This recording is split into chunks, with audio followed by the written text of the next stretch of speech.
history that is taught in Pakistan starts with Muhammad bin Qasim. Who was Muhammad bin Qasim? I would urge the youngsters sitting there, please note down this name and Google it. Muhammad bin Qasim. He was the first invader, right? And they call him the first Pakistani as well.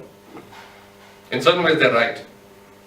So he came in, if you look at or watch the documentaries, they would tell you that he came in and there was jahalat, ignorance in India. People were watching monkeys and elephants and other animals, and there was discrimination. And then this gentleman comes and he enlightens everybody.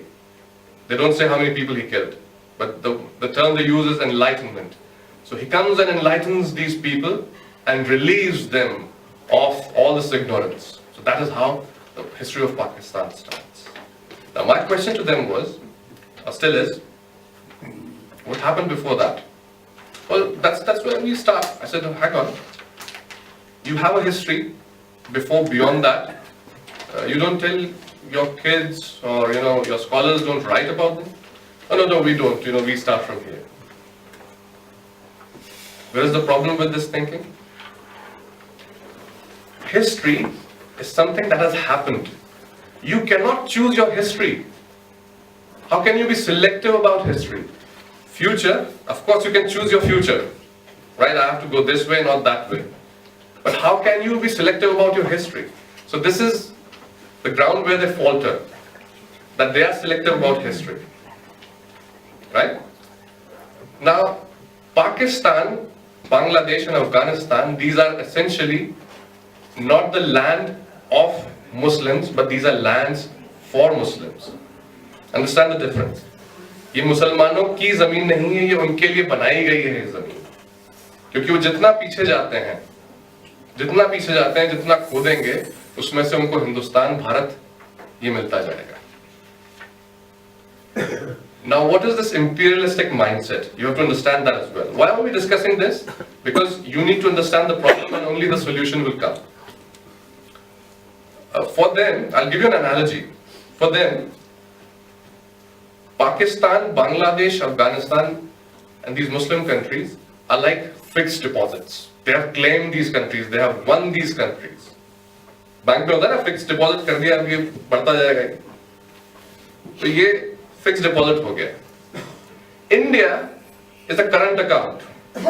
Plunder it as much as you like. Okay? So this is their mindset.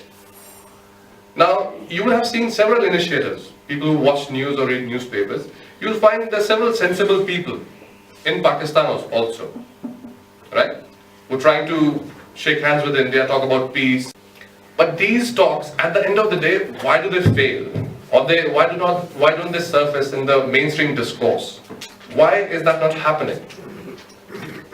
That doesn't happen because Pakistan essentially, at the intellectual level or at the conceptual level, is an antithesis of India.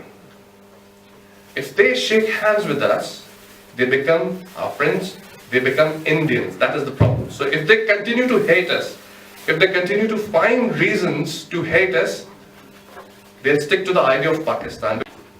Pakistan is being united under this umbrella that is called Islam. And that is the Arabian version of Islam. That's how it's united. So unless you keep telling the people, the Balochs, the Sindhis, the Punjabis and the rest, that there is a threat from India, Pakistan would implode. It would explode from within. So it is a political and a cultural threat for them to come close to India.